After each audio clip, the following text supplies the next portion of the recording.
Good afternoon, everyone. Welcome to the Columbus Metropolitan Club. I'm Ellen Block. I'm both an independent international tax consultant and proud member of the CMC Board of Trustees. I'm also the CMC's treasurer and chair of its finance committee, because that's where they hide the accountants. Thank you to today's forum sponsor, The Ohio State University Wexner Medical Center. We're also grateful to the presenting sponsor of our live stream, the Center for Human Kindness at the Columbus Foundation, our live stream partner, the Columbus Dispatch, and our host, View Columbus. Yes, every CMC forum takes a village. Let's thank everyone for supporting today's program.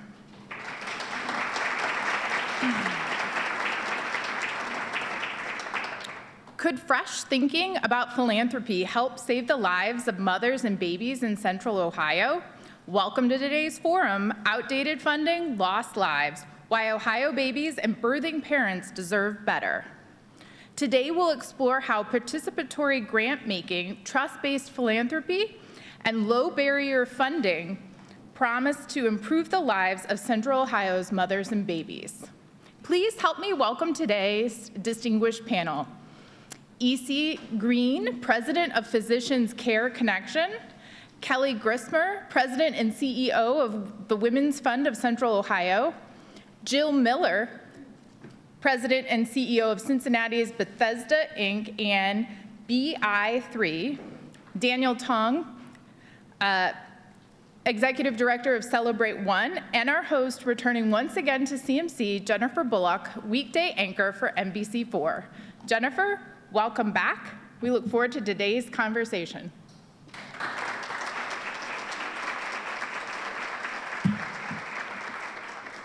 Well, good afternoon, everyone. Thank you so much for taking time out of your day to be a part of this really important conversation.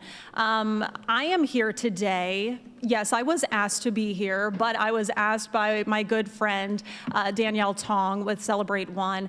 Not only am I an anchor here with NBC4, but I am also the vice president of Miles's Mission, which is a nonprofit started after my son was stillborn, almost 3 years ago exactly, in 2021. So for me, really enhancing that awareness, but also providing resources, supporting families who experience pregnancy and infant loss has become a sole purpose for me. And when I was asked to do this panel, obviously with the nonprofit, I knew a little bit about fundraising. My dad is the president, so he handles a lot of the dirty work, and I get to be the face of everything.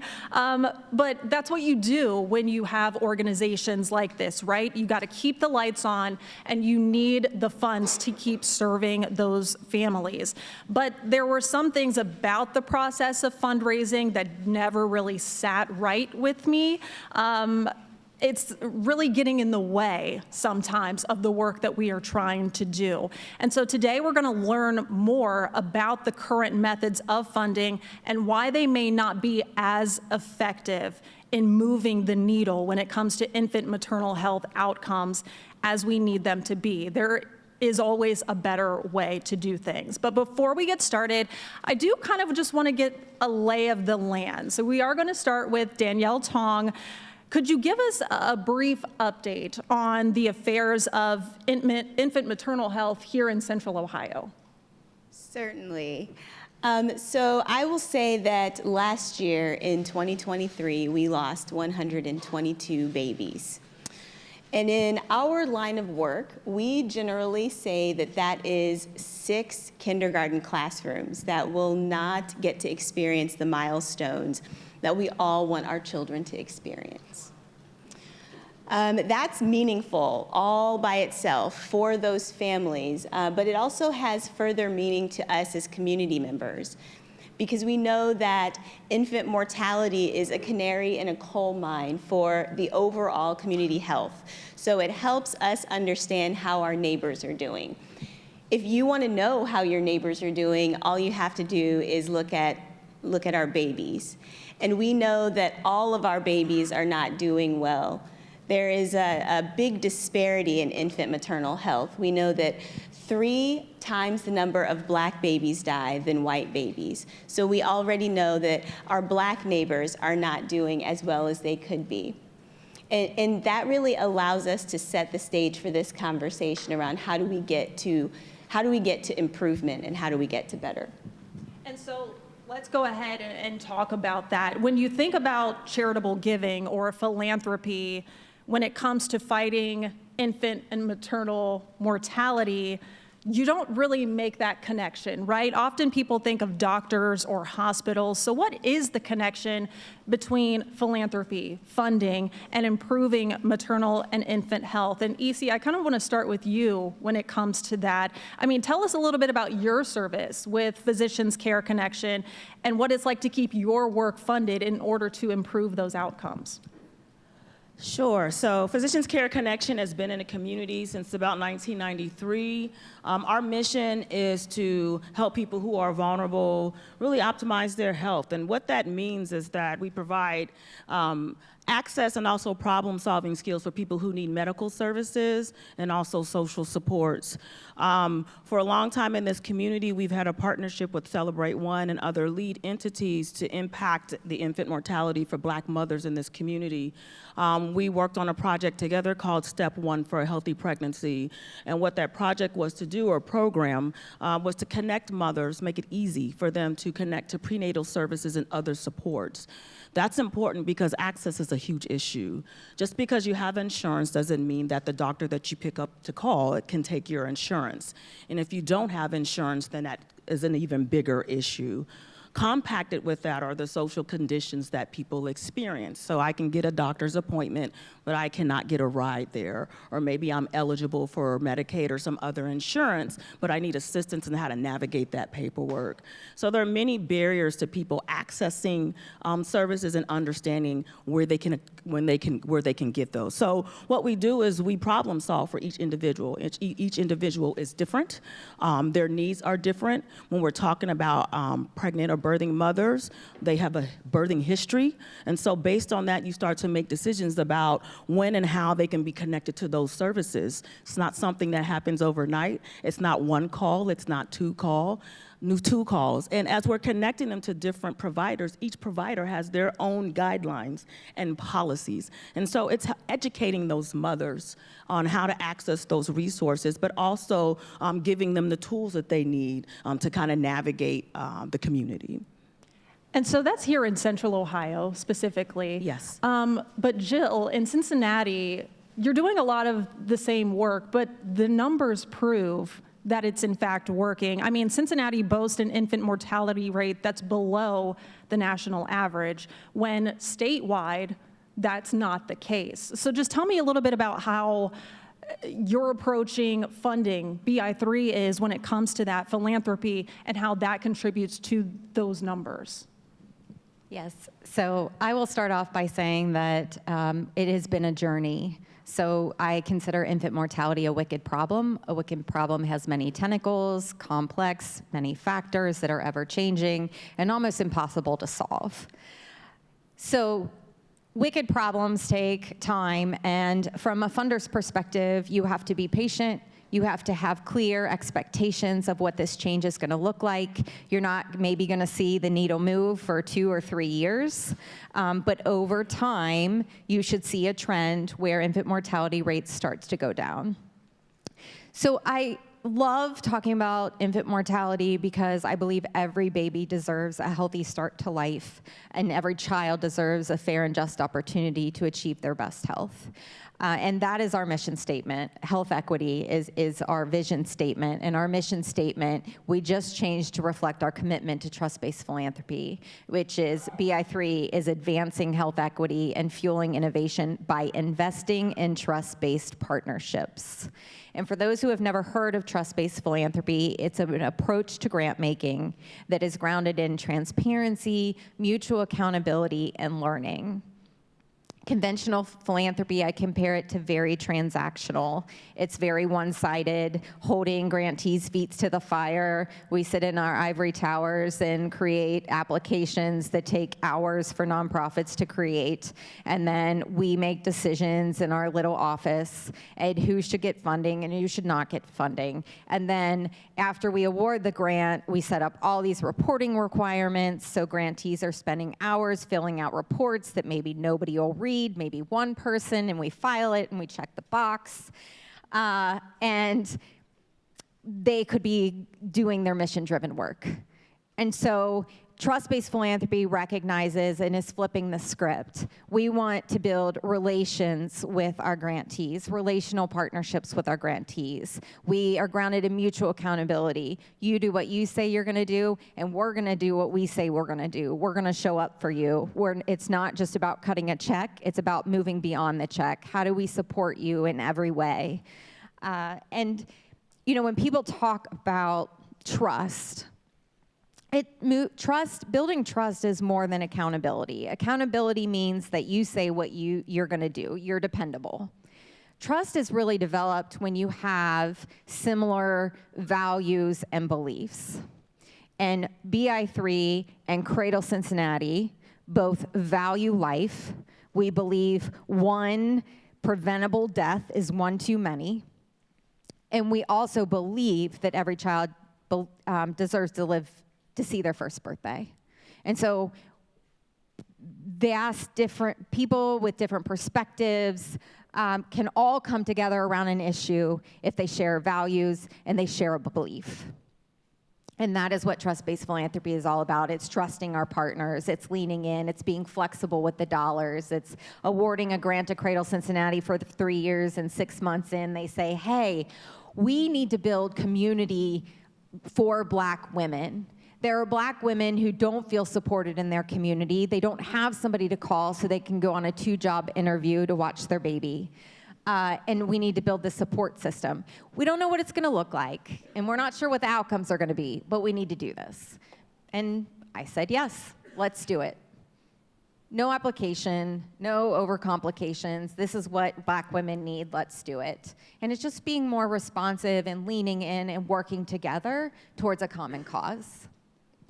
And so let's talk a little bit more specifically about that funding and maybe some of the obstacles when it comes to that process. We've talked about the fact that there's mission-based, there's community-based, there's participatory grant making as well. I know that's something, Kelley, that you're very familiar with, but also those issues when it comes to general operating costs that can really create barriers for these organizations in order to fund and reduce these numbers, right? Which one? I don't know. Yeah, that's, as a women's fund, we sit in a very odd place because we're a public foundation, which means we fundraise for ourselves from the masses to try to make those funds pool so that we can invest in a trust-based way, the way BI3 does, and we've learned so much from them. So we very much believe in the trust-based piece. And then we add participatory, which we've done since the beginning. We're about 25 years old. Participatory, almost 25, we're gonna have that celebration soon. But participatory was our first step toward trust, which means that we understood as a women's fund, even as a very small organization, that whoever was on our board, whoever founded our organization, even the people who are donating, to her point, every single person is different. Every organization is different. There is no way my lived experience as Kelley Griesmer would help me know exactly who to fund. I need to ask more people. And so over the years, we have brought the entire community. We put out a call. This year, we have over 300 people registered to come to the library in about 2 weeks. Each of them has a set of our grants. They review them, they score them, and they give us their thoughts on what's going to create the most social change for women and girls. Every single group that has a grant in front of it that's aimed at girls has a girl in that group. People of color, people of different identities have to be in these groups to advise. Now, I still have a fiduciary duty to our donors and to everyone to make sure the grants that go out, We do have accountable partners, and we do have people who are partnering with us. But that said, we have over the years also shortened that application. We have told the grant readers who we depend on so much, don't ask about their budget. That's none of your business. Your job is to review the grant and tell us if you think it's going to create social change. So we have tried to blend that participatory part, because I'll be honest, even as participants, it doesn't mean we trust. So we have to teach everyone in the room that you need to think about that they've put in this application because they're experts in what they're trying to do. Don't worry about if they tell you they need to spend $5 on folders and you're like, well, I would just staple it. Not your job. Your job, though, is to say, once they get that folder out to these women and girls, it's going to change their world. So we kind of try to combine that participatory is really a step toward equitable design, because you design with the grant readers what your social change picture is going to look like for the next year, and you build that trust in at the same time. And so participatory and trust-based, I think, have to sit together for our work. And the trust-based is the part we've still been working toward, but the participatory part is been extremely successful over the years in being able to get grants out to people that otherwise wouldn't have had that funding experience so early in their trajectory. Kelley, I like that a lot. And what I will say is that you're sharing power. Participatory grant making shares power with those who are closest to the problems. Yeah, we hope. And with that in mind, though, I mean, you mentioned early on in their trajectory, right? So sometimes there are these small organizations. I know very well personally about that. When you're just trying to get your feet on the ground, you're just trying to get that initial support. Can you talk a little bit about funding those smaller organizations very early on? You mentioned we don't need to worry about what their budget is, but what are they going to do with this money? How does that differ from funding these larger and more established organizations? Well, it differs and it doesn't. Because I'll be honest, as a 24-year-old organization that's given out over $5 million in grants, I'm going to get as much pushback from somebody because of why I fund and how I fund. So I think that's actually our biggest challenge. But I will say for small organizations, and I don't want this to come out wrong, and I thank every single person in this room of every identity, but philanthropy is patriarchal. It is based upon white men's experiences with other white men. White men talk to other white men, and when that guy has a good idea, they give him money, and they give him trust, and they give him a chance. The world has not done that for women and girls, and certainly not mothers and babies. And so we are trying to mirror that. And unfortunately, the gender norms in our communities have taught us, don't trust women to do anything with money. And quite frankly, all of the data shows that they will do more with it when given that money. They will pay back their loans faster. Their businesses will stay in business. They will find benefits for their employees. That's not to say that a lot of men and people identify as male don't do that, but women are doing it at very high clips and not getting any credit for it. So we specifically focus on those organizations especially, because I think if you look at the data, I mean, it shows that organizations started by women of color. There's a report called Pocket Change, Why Women of Color Do More with Less, and it was authored by the Ms. Foundation, one of our sister organizations, and what they will tell you is that most women of color running very important programs in this community, they're not even making a salary yet, because their board has told them they can't spend the money they're raising even to have a living wage. So the Women's Fund, one of the first things we'll do is say, do you need somebody to be paid? Great. You know, do you need a room to meet in? Great. Because honestly, that's what men have become very good at doing for each other, and so we need to do that. And even, you know, and again, if there are men who people identify as male who aren't getting that funding out there, they deserve it too. I believe all gender norms are toxic, but I believe it's especially important for us to show that trust and fund new organizations, new ideas, because it's so hard for women to get that first few checks in the door.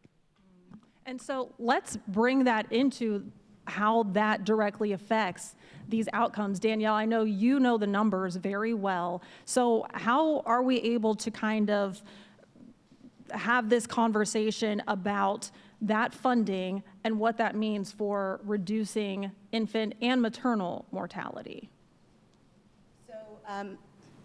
So I will start with wanting to put a fine point, as though it were necessary, because you did an amazing job, on what you've heard so far, is that the goal here is to be listening and to then be implementing. And that is really what both of these folks have said to us so far, is that the most effective funding is first listening and then implementing based on what you heard.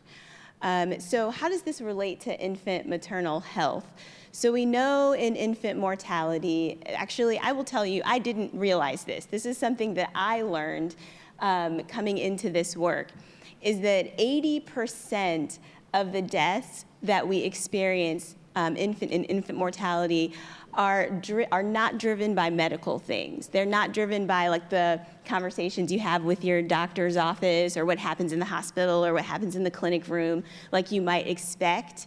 They are driven by the social and economic things, the things that I think that, you know, many of us likely take for granted every day when you think about access to high quality health care, when you think about access to high quality education, sustainable, affordable places to live, et cetera.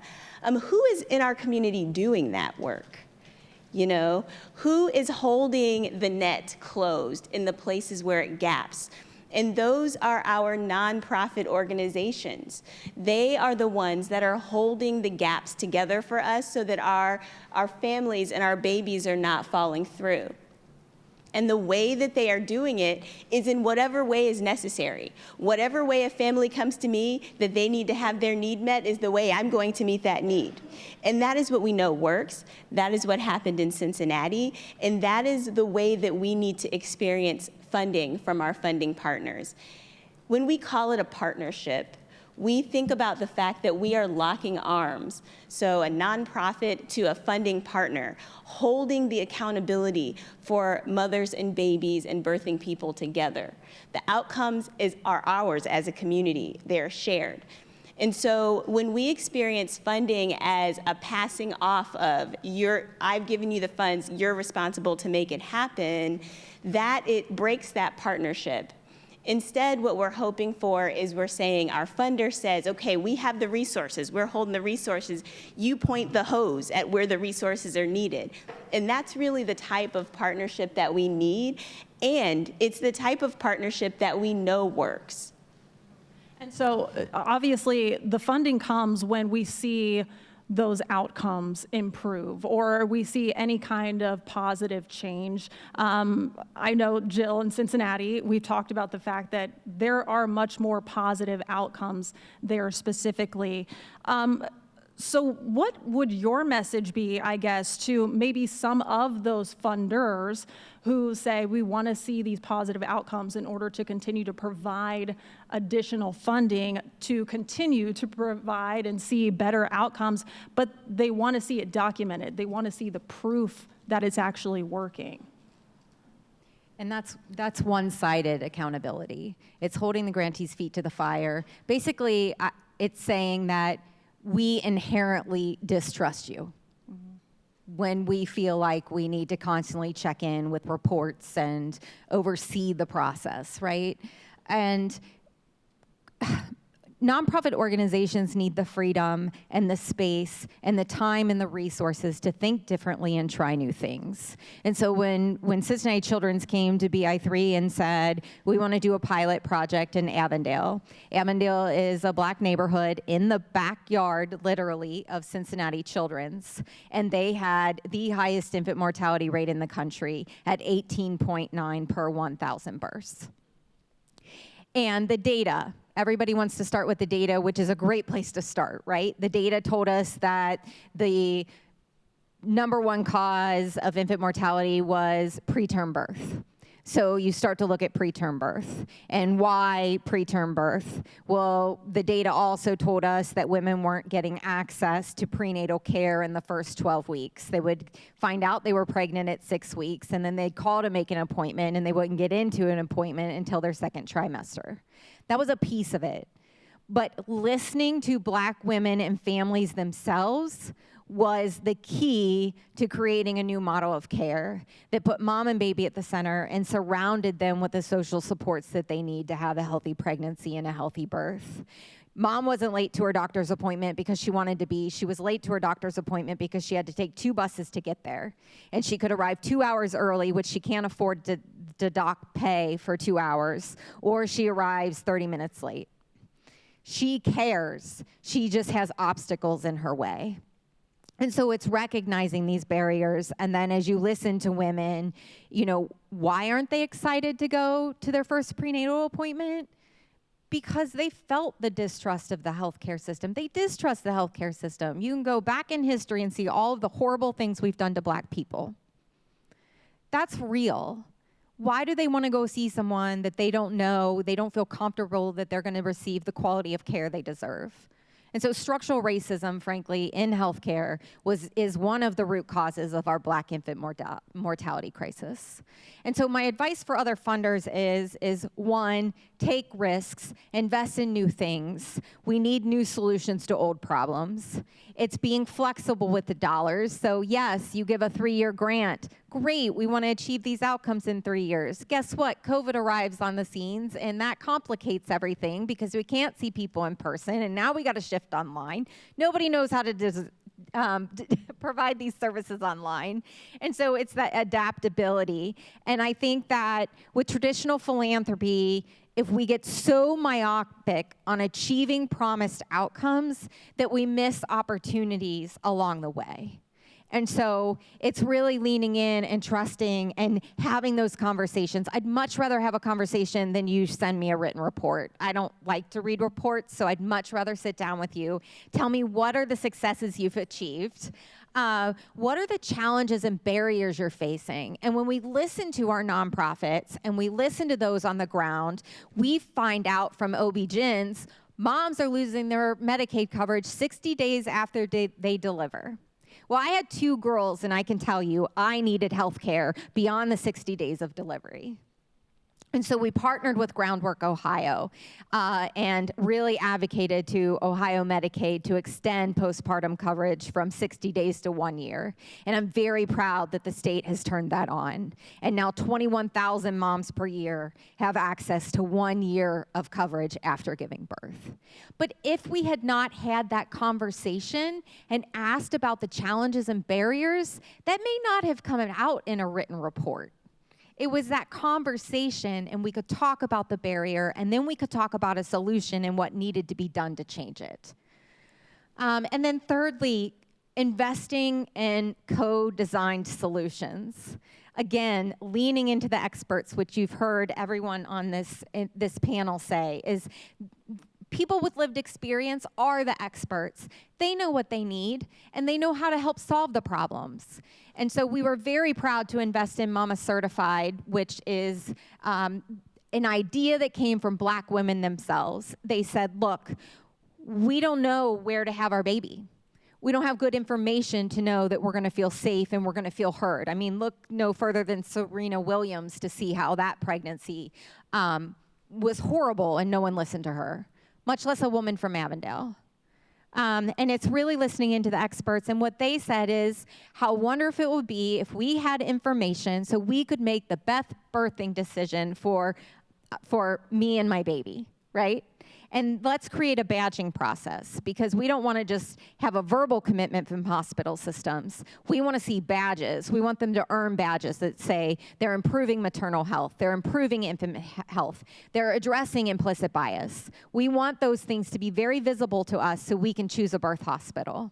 And I never thought I would say this, but all Cincinnati hospitals signed on to share data and work to create a community that is healthier for Black women.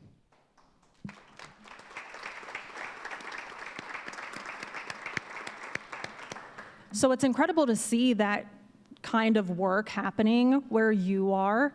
But for those other organizations, those smaller, medium-sized organizations that currently kind of have their hands tied, they don't have any other choice but to submit these reports. I mean, Easy, we've talked about this even with kind of how there are structures in place. I mean, what is your ideal kind of structure when it comes to reporting? So let me start a little bit backwards. I've been interested in infant mortality and pregnant. It was my master's thesis 20-something years ago. I was 10 years old when I went to school. And what's really interesting is that we have huge social problems, huge healthcare problems. The very last question on grants is, how are you going to sustain this funding once it goes away? Not, how can we work together so that this problem goes away? So as an organization seeking funding, the other structure is overhead. All these ideas are nice about how to help people. I got to hire people to do it. Talented people to do it. I need talent to do reporting. I need infrastructure to have robust reporting systems. Overhead is about building capacity. And when I don't have enough capacity to do the things that I need to do, then I have reduced impact. I have about 15 to 20 grants that I have to manage, and I am so thankful for the relationship with all of the funders. Some of them require different reporting systems. I'm on a calendar year, some of them are on a fiscal year, some of them end September 30th. I don't even know what year that is, right? I'm spending a lot of administrative time trying to make sure that I run a business. Nonprofits are a business. And Danielle said something that was pretty key about what we're doing. We're essential services. Could you imagine if the police department or the fire department had to worry about writing grants every year? I understand that we can't depend on funders.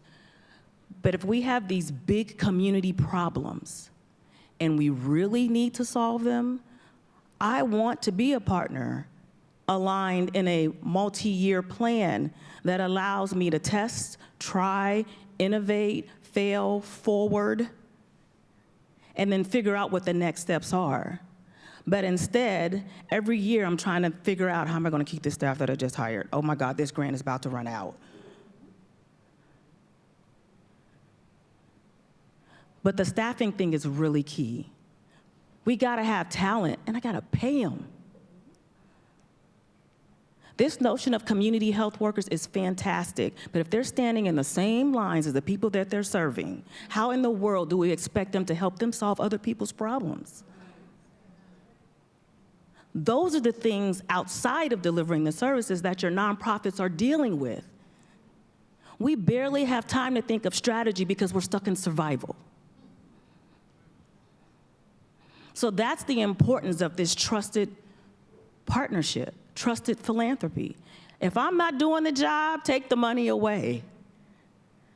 But if I'm doing it, I'm on a hamster wheel every year, every quarter. I turn in reports monthly, quarterly, annually, Tuesday, Friday. And again, I'm grateful for it, but that's time I could be putting towards getting a good staff.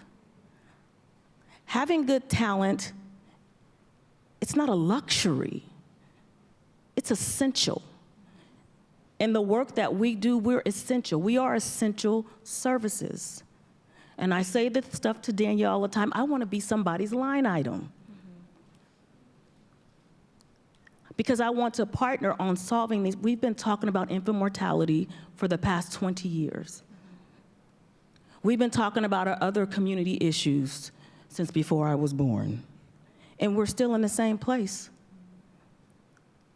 So there has to be some mind shift in philanthropy and funding and thinking about how we can partner to solve a problem and not how we're just going to give funds for a short time benefit and then walk away from it. So I don't know what that is for the funders, but I'm looking for a partnership. I'm willing to do the work because it takes time. It takes mistakes. There's good learning.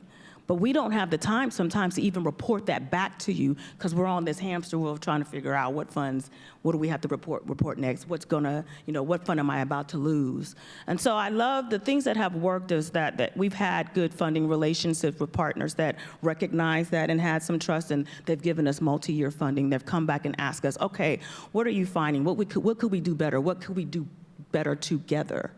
That helps us in that structure. Not making me adopt another computer system so that I can report something just for your particular organization that you don't want to pay for. Or giving me 1 year funding to hire somebody that I got to figure out after the funding is gone how to keep them for a problem that we say is big and it's huge and we need to solve it. So to me, those are the structures that hold me accountable. But can we really, really, truly go into a partnership that allows us to flourish and solve the issues or the problems that we say we need to solve in the community? So, all right.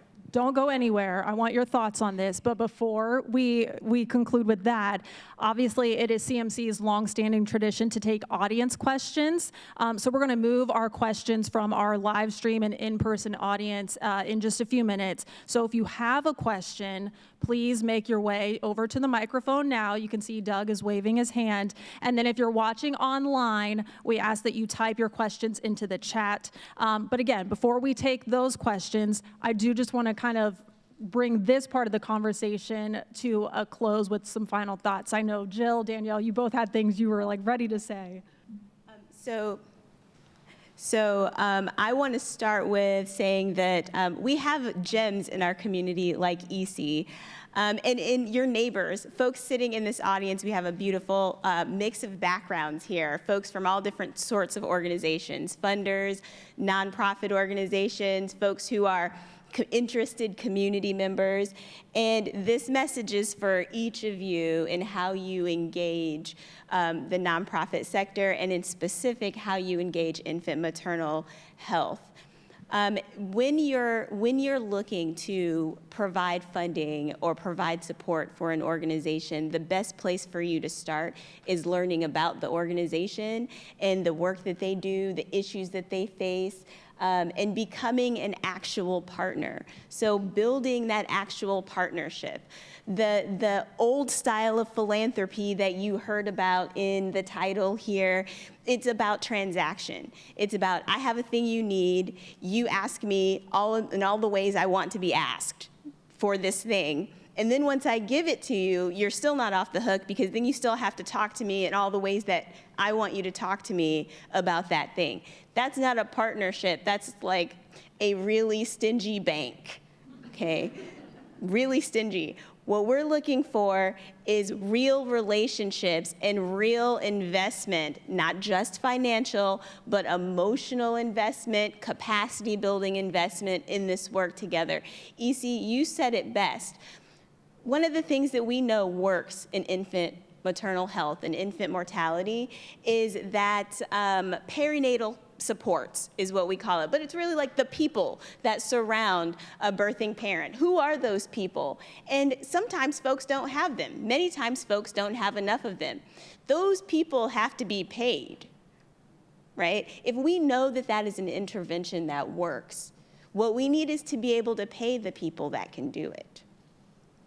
So what we are looking really here today to say, and what I'm hoping to put a fine point on for today, is that we're looking for flexibility in our relationship with you. We're looking to learn together. So you invest in us. We provide to you learnings. We learn together on how to approach this and how to go forward as a unit. And we share in the outcomes together. We succeeded, we learned, because we never failed, but we learned, and we iterate to do it again together. I think what you led with was doing our own homework. And that's one thing funders can do. We don't have to ask for everything from our nonprofit organizations. Their 990s are out there.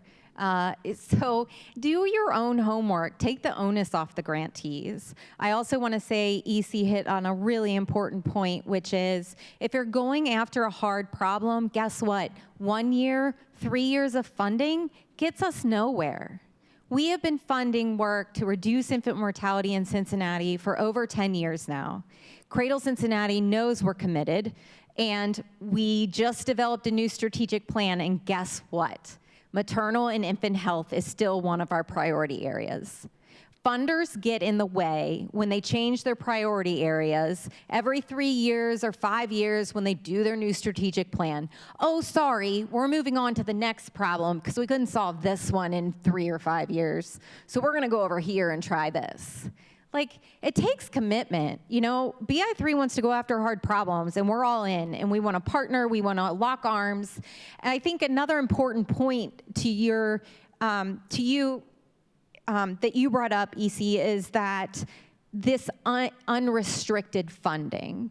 So it's not just multi-year, it's unrestricted funding. And so BI3 now implements an indirect cost rate to our grants that is 20%, because we know that nonprofits need operational dollars to keep the lights on, to pay the people to do the work. We've even gone to grantees who have submitted an idea to us and said, you're not asking for enough money. Like, we love the work you want to do, but you need to ask for more money. And they're like, what? We're like, yeah, this is an awesome idea, and it's going to take a lot of work, and you're not asking for enough. So it's really being that true partner and being in it for the long haul. If we would have stopped our funding in 3 years, Cincinnati wouldn't have gone from one of the worst infant mortality rates in the country to on par with the national average. That was an aspirational goal 10 years ago. We went from 10.8 to 5.5. In Avondale, that had the highest, 18.9, when we started to look at extreme preterm births, those babies born before 28 weeks, we were able to wrap around moms and make sure that they had the care they needed. And Avondale once was at losing a baby every 26 days. And through our work, within 3 years, they went to 0 for 3 straight years. A preterm birth every 26 days to 0 for 3 straight years. And so then it became, okay, how do we do this in other communities? And so I'm really hoping that the Department of Child and Youth that the governor has set up, they just released a big, bold goal for Ohio, which is to get to 4.4. I think we're at 7 point something right now. And that will take our entire state coming together. We need to look at what's working, what's not working, and in every community, we start by listening. We look at the assets of that community. We listen to the people in that community, because a model that works in one community cannot just be picked up and plopped in another. You have to start by listening. So we want to take an audience question from Doug. So much, and thank you to today's panelists. A great conversation. For those of you in the room with us today, I know that you've got questions for today's experts. Please join us up here at the microphone. We'll try to get to as many questions as we can. If you're watching online, please type your question into the chat, and I will curate those questions. Great questions at CMC have 2 things in common. They take about 30 seconds or less to ask. And what punctuation mark does a question end in? A question mark. Thank you to our repeat guests. To launch us off, what role does the Affordable Care Act play in your worlds? Are you concerned for its future?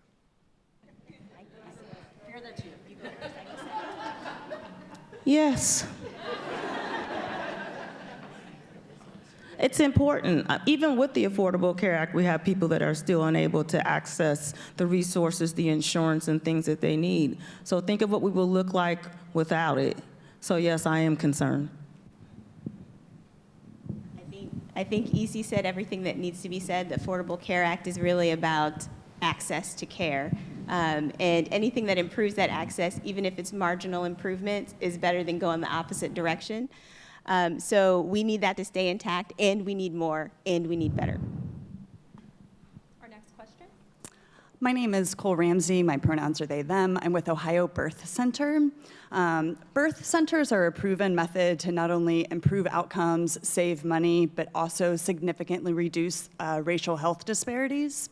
There are 2 freestanding birth centers in the state of Ohio who are unable to fully open and serve communities because the hospitals are unwilling to collaborate with those birth centers. One is here in Columbus and one is in Cincinnati. I'm curious, regardless of the funding model, how do we make change when there seems to be so much resistance from the hospitals? And I also say this as a birth doula in Columbus for 20 years. All eyes are on me.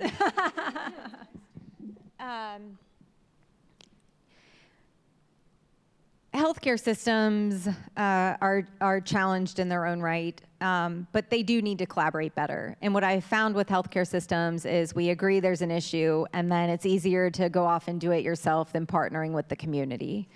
But the reality is that more moms need care. And so at BI3, we just provided funding to set up a partnership with our FQHC in Butler County and our Bethesda Hospital in Butler County because we know that more moms need access to care. So I think funders can help build some of those relationships with hospitals, especially if the funders have good relationships with the hospitals. I don't have all the answers for you, but it needs to be done.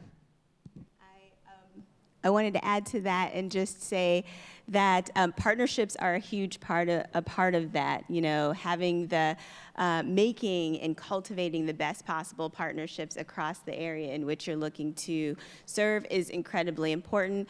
And the second piece of that, which is also chronically underfunded for nonprofits, is advocacy.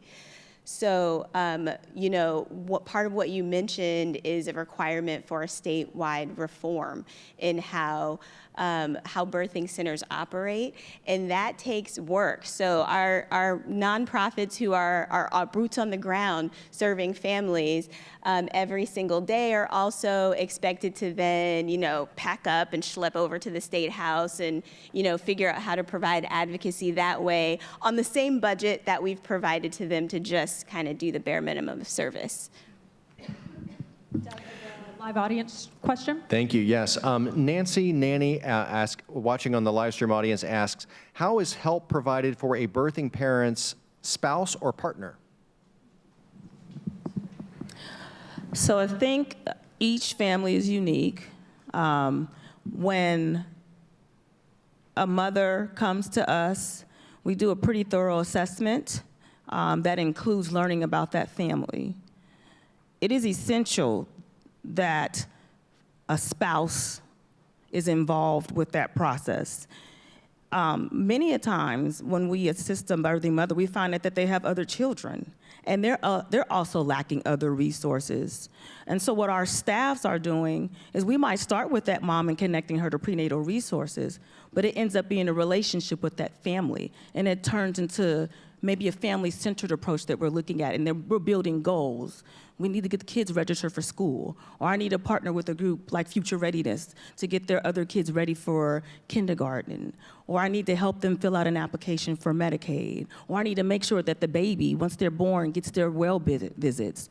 Maybe dad is in between jobs. I can work to help dad to find a job. So we do support the entire family if that is necessary because it's important.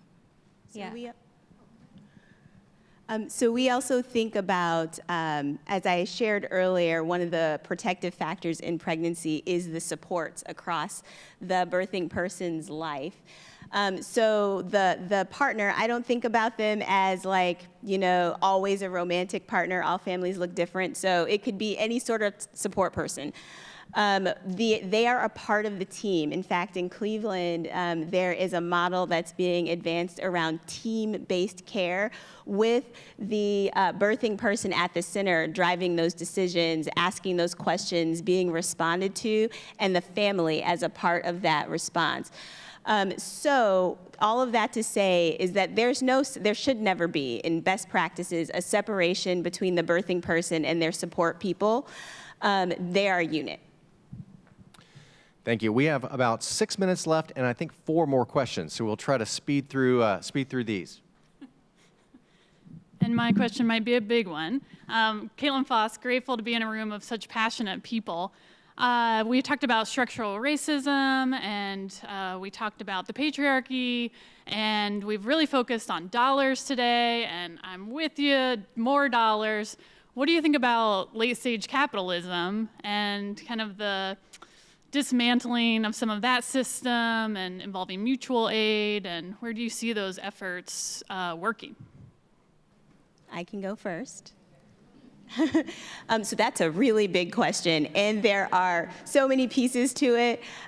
You asked a question that I feel is, it is a long game question around capitalism and how we fix its issues and how we make it work for others.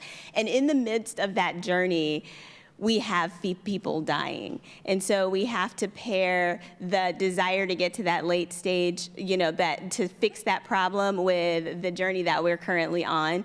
You also mentioned mutual aid, which I think is one strategy that we can use to mitigate that. Mutual aid is essentially the gist of I'm in the predicament you're in, I have a shared experience you have, I meet your needs, you meet mine in a shared experience. I hope that was a bumpy summary, but that's the gist, and I'm trying to move fast. But we have so much work to do in the interim, right? So as we are working on fixing the systems that we are currently in, we also have to save the people whose lives are at risk along the way. So I can appreciate that the U.S. largely has operated within multiple broken systems, and that there are many people that have not benefited from them. And as we're on that journey to that acknowledgement, we have to save some lives. Danielle, I just want to say, and I think we're good enough friends that I'm not going to contradict you, but I do want to make this point. These systems are not broken. They're working exactly the way they were designed. And so our work is to create systems change. So you have to start from late stage capitalism, whatever. Start with the system was created wrong, it didn't ask enough people, and how do we just create a new one and fund it? So I don't think that's a contradiction at all. Right, okay. I am in mission mode about making sure we're saving lives, and we know that what we're doing isn't working. What we currently it never have did. isn't working. Yeah, it never did. That's the hard part, folks. Let's just admit that, okay? Our next question. Yes, thank you. My name is Ebony Wilson, and I'm the program director at Mental Health America of Ohio. Poem, Perinatal Outreach and Encouragement for Moms. Fabulous job on the panel. I am also part of those statistics in which you all have reported today, giving birth to a 23-weeker micro-preemie whom is alive today and doing well. However, I stand behind what we're here discussing today, and it's very impactful and important to move the dial forward and come together as we are. So that being said, most agree that mental health is a complicated challenge and impacts maternal and child health outcomes, yet is often left out of the conversation. How can we not only shift the funding conversation broadly, but lift up programs like ours and Poem that leverage lived experience, myself and others, to begin to address mental and emotional health? So what I heard you saying, I think, falls in line with a lot of what we talked about today. You're an organization who is serving people, critical needs. Maternal mental health is critically important, and it cannot be understated. It falls right in line with the other social determinants. Do we have stable housing? Do we have access to care? It's high up there on the list. I'm being told to be very quick. Okay, it's high up there on the list, and what you need, I'm making the assumption, is flexibility in funding. So you need to be able to react to the thing that's in front of you and move in the direction of what that client needs you to move in, and funders have to be along for the ride. I love Poem. Good afternoon. My name's Sophia Pfiffner. I'm the CEO of the Columbus Metropolitan Club. Thank you, all of you, for being here today, both in the room, virtually, and as part of our panel. One of the questions that I had while listening to today's conversation is this word funders. When I hear that word, I worry that many people think of private foundations, 20% of philanthropic funds, corporate foundations, 7% of philanthropic funds, but not individual action towards this issue. So my question to the panel is, how are you defining funders? And what can individuals who are in this room and watching do to support the funding needs of birthing parents? Well, thank you, Sophia. The one thing that I would say, and I thought about this, it took a lot of vulnerability to realize as a funder, who's also a fundraiser, we give $20,000 grants. And I had to realize that's nothing. It's nothing for what the people actually need that are applying for this money. But it's better than nothing, especially for people who are just starting out.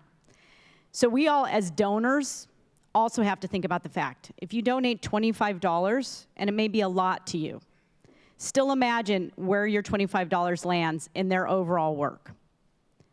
So we also see that where somebody will say, I gave $25, I don't know what they did with it. Imagine your own household budget. Imagine anything. Don't do that to them. Because even as a foundation, we have to explain what that $20,000 did, and I know it was nothing compared to what could have happened. And yet you'll see millions of dollars move in this country, and people will still say they need more. So I would just say, as you're thinking about yourself, I thought about this earlier, and I agree with you, we're all funders. It's not just the government, it's just not a foundation like ours. The only way we change this is if every single one of us sees ourselves as a funder for the things that we care about and that we all trust in the way that BI3 trusts when we give that money. Even though it's very important dollars to us, I always say, when that shoe breaks after two times of wearing it, do you never buy that shoe again? I bet you do. You go back to that company, you go back to Target, even though you bought one piece of something that didn't work out. We don't cut them off. We cut off philanthropy the minute that we don't see everything we ever wanted as individuals, let alone as larger funders. So we have to break the cycle as individuals. All right, I wish we had more time. I really do, but unfortunately we're getting the wrap signal, so I'm going to turn it over to Ellen Block now. Thank you so much.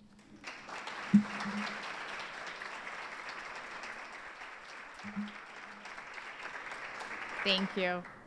I hope you all found today's conversation enlightening and that you're all leaving here with some questions for yourself about how you're going to adopt trust-based philanthropy in your own personal giving and in talking about it within your communities.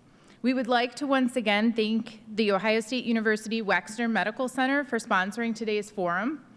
Thank you to the View Columbus for hosting us today, and to the Center for Human Kindness at the Columbus Foundation and the Columbus Dispatch for supporting today's live stream. And our very special appreciation to today's passionate panelists, E.C. Green, Kelley Griesmer, Jill Miller, Danielle Tong, and our host, Jennifer Bullock.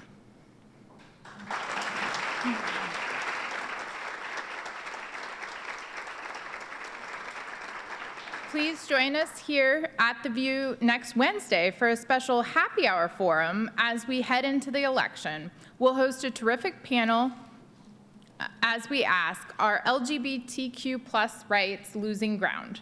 Thank you again, everyone. We could not do this without you. Have a great afternoon.